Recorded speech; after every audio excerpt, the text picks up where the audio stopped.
desta sexta-feira, hoje 7 de junho, agradecendo sempre a sua audiência e a sua companhia, relembrando que esse programa será reprisado amanhã, sábado, dia 8. Estamos recebendo aqui nos estúdios do Tribuna Livre o vice-governador do estado, Major Rocha, e o secretário de Segurança Pública, Coronel Paulo César. Eu ia perguntar, mas o Narciso pediu para perguntar primeiro. Pode perguntar, Narciso. Coronel, nessa intervalo aqui, o Major Rocha me falava que sem desenvolvimento econômico só haverá desassistidos, inclusive na segurança pública. Mas eu vou lembrar aqui um fato.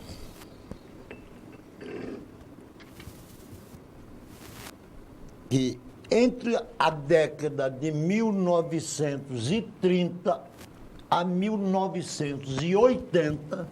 30 ele viveu. O Brasil, surpreendentemente, foi um dos países que economicamente mais cresceu no mundo. Aí veio a tal democracia e deu uma esculhambadazinha nesse país, tá? Chegou ao ponto que no governo de Getúlio Vargas, na ditadura de Getúlio Vargas, no ano de 1941, o emprego era quase que pleno, em razão do desenvolvimento econômico. Que o governo chegou a instituir uma lei chamada de Lei da Vadiagem, que o cidadão que vivesse o dia todo perambulando no meio da rua, ou ele era um excluído social, ou era um vadio mesmo que não queria trabalhar. E havia condenação para isso. Hoje o Brasil vive uma tempestade perfeita. O Brasil hoje convive com 13 milhões de desempregados, 14 milhões de subempregados e 5 milhões de desalentados. E os informais? Isso segundo estatística do IBGE, não sou eu que estou levando esse número. Então, como é que a gente vai excluir na rua quem é vadio, quem é criminoso, quem é o desalentado que já perdeu a experiência A expectativa de arrumar emprego. A expectativa. E estão superlotando as nossas penitenciárias com este quadro. Mas isso sem a lei da vadiagem, né? Dos 770 mil presos do Brasil hoje, 40% deles estão presos ilegalmente, sem nenhuma sentença. E quando você faz uma radiografia dos presos no Brasil, a maioria deles são pretos, são pobres, de baixa escolaridade, jovens de 18 a 26 anos. Eu quero saber. Eu pergunto, como enfrentar esse problema? É importantíssima essa pergunta, né? Até porque, normalmente, o sistema de segurança pública é demandado diante exatamente dessas mazelas sociais que foram apresentadas com muita primazia. Foi muito competente a forma como o senhor apresentou as mazelas, que, consequentemente, desaguam na segurança pública. Não há como desvirtuar a segurança pública exatamente do sistema de defesa social. O sistema de defesa social que inicia dentro da família, isso é importante colocar, que boa parte também está no crime, não porque faltou oportunidade. Não porque faltou oportunidade. Até para que nós não deturpemos esse conceito, que é um conceito também, dentro daquilo que eu coloquei já em algumas oportunidades, do garantismo que foi estabelecido aqui no Brasil, que tentam justificar a prática de alguns delitos, né, e principalmente aqueles delitos com violência, por força do desemprego, por força das mazelas sociais, onde nós temos outros países em iguais condições, até piores condições do que o nosso, e os indicadores de criminalidade não são os mesmos. Isso eu quero colocar primeiro isso. Assina Mas embaixo, nós não temos... assina embaixo. Mas não tenho dúvida que esse vetor, o vetor do desemprego, ele influencia, mas não pode ser da forma como alguns sociólogos tentaram impor à sociedade brasileira nos últimos anos. Cabe ao sistema abrir oportunidade. Eu dou um exemplo. Narciso, eu nunca deixo de atender essas pessoas que vivem vendendo água de coco, pão. Se o carro parar... Eu também aplaudo esse pessoal. Eu aplaudo, porque são pessoas que poderiam estar no crime e não estão tentando ganhar a vida de forma modesta E honesta. E honesta. Muitas vezes, 10 horas da noite, eles estão lá. Entende? E um até apresentou a filhinha dele, né? Uma gracinha de pessoa que me vende água toda vez que eu passo. E eu compro, nem preciso, mas eu compro. Né? Então, a pobreza não é justificativa para o crime. É preciso, eu concordo plenamente, para você deixar isso claro. Não se justifica. Nós, apesar de tudo isso que nós temos aqui, mas nós temos ainda forma de a gente tentar amenizar a situação. Eu concordo, acho que nós temos aí exemplos aqui próximo, a Bolívia, por exemplo disso. É um país pobre, relativamente muito mais pobre que o Brasil, e tem índices de violência muito menores. Agora, segurança pública é um tema complexo e ela é conexo, tem várias conexões com outros temas. E aí, reforçando o que disse o Coronel Paulo César, essa questão do desemprego, para mim, ela tem uma relevância interessante no Estado, porque ela facilita a atuação de organizações criminosas organizadas, né? E o Acre, ele foi terreno fértil justamente por conta disso. Nós tivemos aí um êxodo muito grande das pessoas que moravam na zona rural e que foram, de certa forma, abandonadas mesmo pelos governos que passaram, né? Principalmente ao longo dos últimos 20 anos. Eu lembro de estar dando no ramal Narciso Mendes, né? No ramal Mendes Carlos, melhor. E lá, num lugar muito difícil acesso. E o pastor de uma igreja lá me dizendo, olha, aqui no governo do Nabor Júnior o governo Flaviano andava ônibus aqui dentro. Hoje não anda mais nem sapo acorrentado. É verdade. Né? Então, essa população, essa massa que veio da zona rural, veio para a periferia e foi presa fácil dessas organizações criminosas. Presa fácil. Então, assim, por quê? Porque por conta de uma política econômica equivocada, hoje essa crise de desemprego ela é gritante no nosso Estado. Né? Hoje as pessoas olham para o serviço público como se fosse o único empregador do mundo. Não é. O Estado tem que fomentar a iniciativa privada. Tem que fomentar. Eu acabei de retornar, estava num evento em Lima, nós vamos abrir essa parceria com o governo peruano a vender e comprar. Nós estamos focados no Atlântico, mas acho que o nosso foco tem que ser o Pacífico. Né? E lá eu acompanhei a palestra de uma consultora do Equador. E disse, olha, o equatoriano é o povo mais empreendedor das Américas. Por quê? Necessidade. O Estado não ia dar, então... E é isso, acho que nós temos que incentivar. O Estado tem que fomentar a economia, tem que fazer com que as pessoas empreendam, tem que fazer com que se gere emprego. E assim nós vamos combater efetivamente essas organizações. Coronel Paulo César, o Osmir falou agora há pouco, né, da adolescência dele. Aí eu lembrei aqui de um fato que falavam muito, que antigamente existia uma boa memória. Boa memória. Lembra aí que essa adolescência dele foi vivida dos anos 1920 e 1930. É mais ou menos o ano que eu quero me ater aqui. Então o que acontece?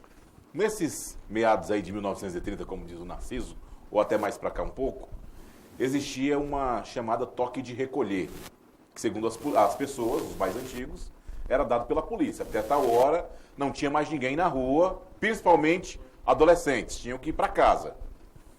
Hoje, tem informações, eu queria que o senhor confirmasse ou negasse isso aqui, que esse toque de recolher é dado por membros de organizações criminosas.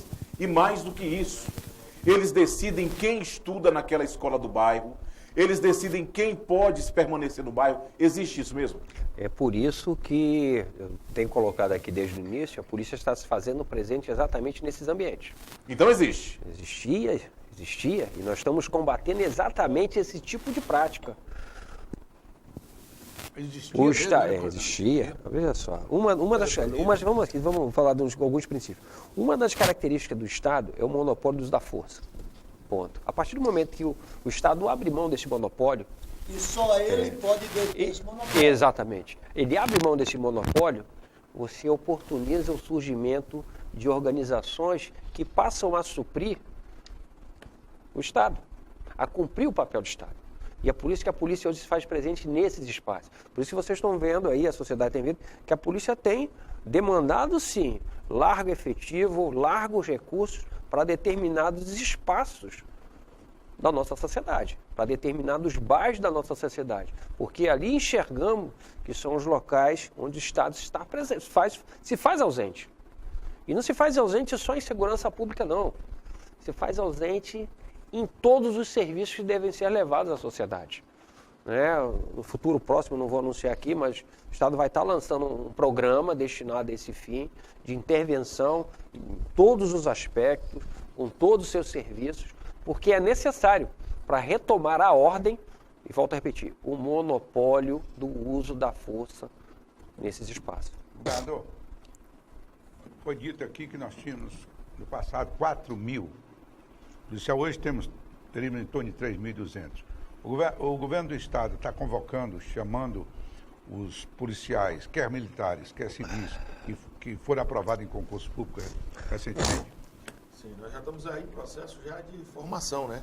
Já tivemos a aula inicial dos alunos soldados que vão ingressar na Polícia Militar. Já ingressaram na Polícia Militar? Ingressaram e a aula inaugurar amanhã. Mas já iniciaram o curso. E também, nós temos no próximo mês os policiais civis. Isso vai dar um incremento muito interessante. E permitir, que aí eu me permito aqui trazer, o desenvolvimento de algumas ações que nós vamos poder levar avante com esse efetivo. Quando eu falo do policiamento a pé, que é muito importante, policiamento comunitário que é muito importante, mas também a ideia da criação de uma unidade de fronteira. Isso. O que aumenta o crime no nosso Estado é o que entra pelas nossas fronteiras. Eu lembro do governo passado, quando se falava em segurança pública, a responsabilidade era do governo federal, só acabou. Como se o governo federal fosse responsável pelo policiamento das nossas cidades. Nós sabemos que é a responsabilidade do governo federal cuidar das fronteiras. Mas aí, nós vamos ficar de braço cruzado, vendo droga, arma, vendo tudo entrar e fomentar o crime aqui no nosso Estado? Não. Então, quando eu fiz um planejamento, ele vai poder até falar com mais propriedade, mas para a criação de uma unidade de fronteira para combater o crime.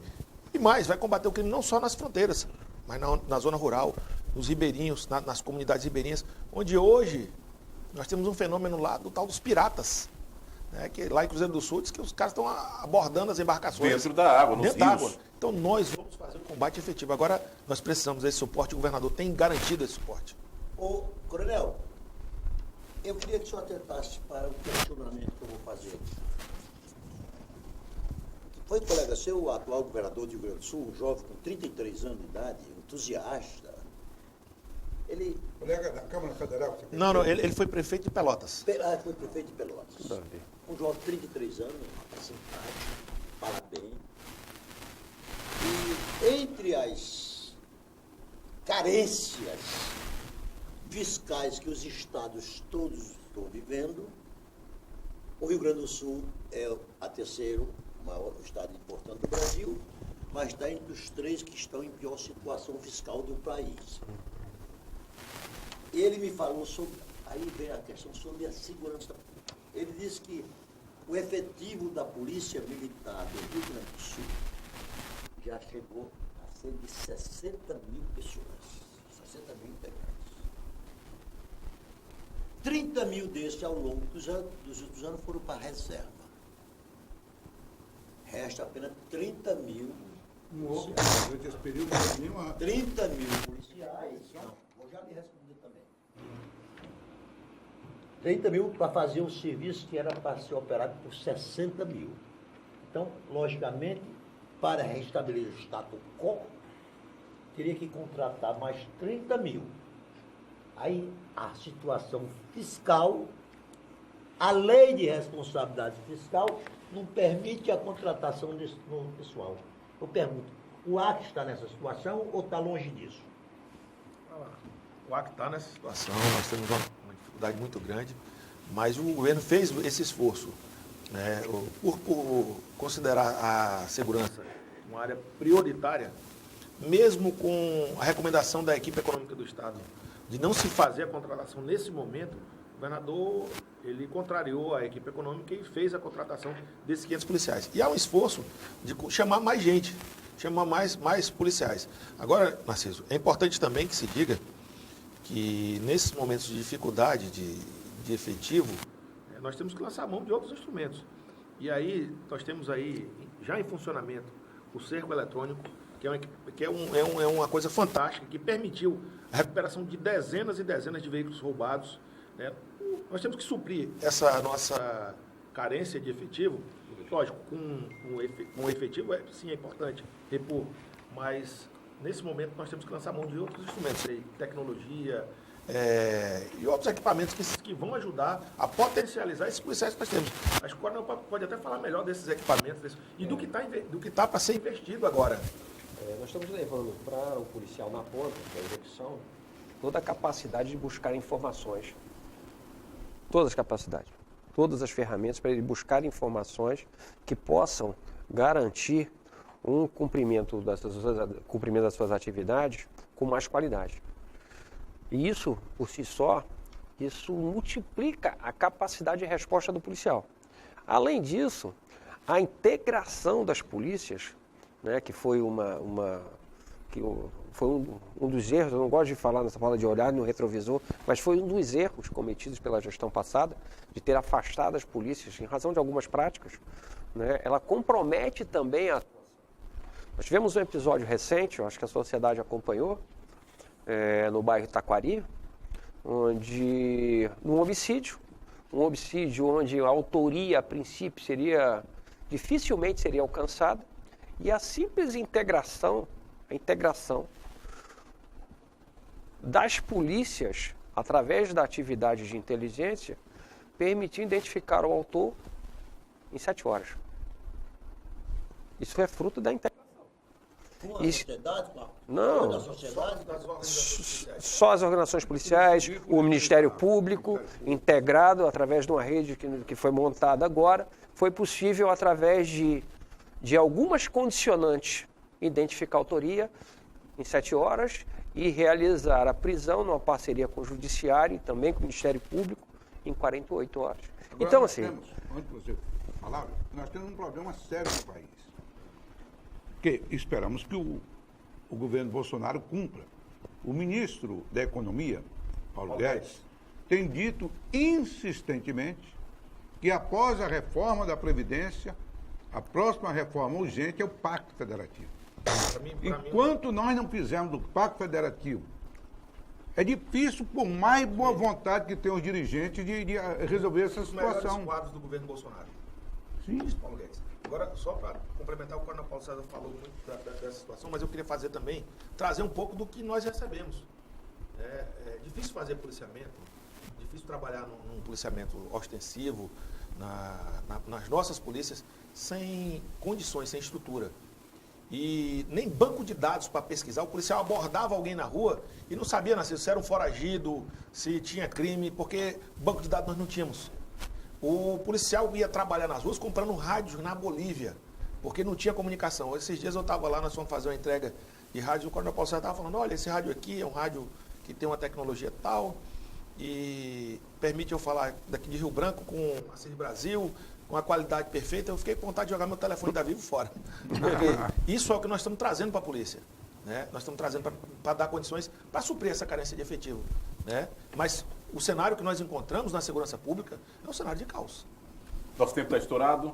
Narciso, para finalizar. Só É para finalizar, sim. Para finalizar. Mas vou finalizar o meu modo, tá? Fique à vontade. Quando o senhor tiver um contato com os agentes da Segurança Pública do Rio Grande do Norte, procure tomar conhecimento de quem foi um cidadão chamado Coronel Belo. ele era chamado apartidariamente por todos os governadores, toda vida que a criminalidade ia subindo, chama o Coronel Brito para ser secretário de segurança. Aí a criminalidade abaixava só em anunciar o nome do Coronel Brito. Porque ele tinha a capacidade de saber que naquela época não existiam as facções criminosas. Mas um delegado aqui do Acre me disse isso, que determinados crimes, o criminoso já deixa as impressões digitais no crime. Aí isso é a marca do criminoso tal, a marca do criminoso tal. Bom, a polícia, hoje vocês também trabalham com essa alternativa? Veja só, o aparato tecnológico que está sendo colocado pelo Rocha, pelo vice-governador Rocha, Já se despediu, né? ele garante, uma das garantias dele, é essa identificação no local de crime dos possíveis autores, né? Nós estamos trazendo um banco de dados digital, trazendo um banco de dados genético também, dentro da Política Nacional de Segurança Pública, que através da coleta de vestígios, né, comparando o nosso banco de dados criminal e o nosso banco de dados genético, cuja coleta já iniciou com os atuais reeducandos, né, em caso de reincidência na prática de delito, nós vamos identificar de forma fácil. Né? Então, assim, quando a gente fala do aparato tecnológico, esse aparato tecnológico ele passa em todos os setores, inclusive na polícia técnica. Osmir, para finalizar. E a situação, coronel, o governador Narciso, poderia ser bem pior. Por que não é bem pior? Porque nós temos a polícia militar e a polícia civil mais correta do Brasil, mais honesta. Registre-se isso. Agora, é minha vez, né? É que está se metendo. Agora, imagine se nós tivéssemos uma polícia militar e uma polícia civil envolvida com esses traficantes, como não seria a nossa situação. Então, quero, coronel, aqui, eu vou dizer que em nome do programa, fazer meus cumprimentos à Polícia Militar e à Polícia Civil, aos seus dirigentes, por essa correção de postura. Coronel Paulo César. Só agradecer a oportunidade, garantir à sociedade acriana que nós estamos firmes no combate ao crime, principalmente as corporações criminosas que atuam em nosso Estado, num processo de integração, não só entre as polícias, mas com o Ministério Público e o Poder Judiciário. E, com certeza, aqueles dados que foram divulgados no anuário, ao final de 2017, serão bem diversos ao final desse ano, onde o Estado vai retornar a um patamar, um indicador de criminalidade, não ainda o que nós queremos e merecemos, mas bem alentador diante do quadro que nós encaramos ao assumir a pasta. Vice-governador Major Rocha, para finalizar. Tiago, primeiro agradecer a você, agradecer ao Narciso, ao Osmir pela oportunidade, aproveitar a presença do Paulo César e agradecer a toda a equipe da Segurança Pública, de forma muito especial aos policiais civis, aos policiais militares, aos agentes socioeducativos, aos agentes penitenciários, que têm junto conosco, né, sonhado, acreditado e trabalhado para devolver a paz às nossas famílias. Os números são animadores, mas ainda estão distantes daquilo que nós queremos. E vamos continuar trabalhando. Acho que o foco é esse, é trabalhar, buscar recursos, buscar condições para que as nossas polícias devolvam de fato a paz para a nossa sociedade. Agradecer ao vice-governador Major Rocha, o secretário de Segurança Paulo César, Narciso, Osmir. E com isso nós terminamos o Tribuna Livre desta sexta-feira, 7 de junho, agradecendo sua audiência e relembrando que esse programa será reprisado amanhã, sábado, dia 8, e que você também pode revê-lo acessando o site www.oriobranco.net. Uma excelente sexta-feira para todo mundo, bom final de semana e até a próxima semana.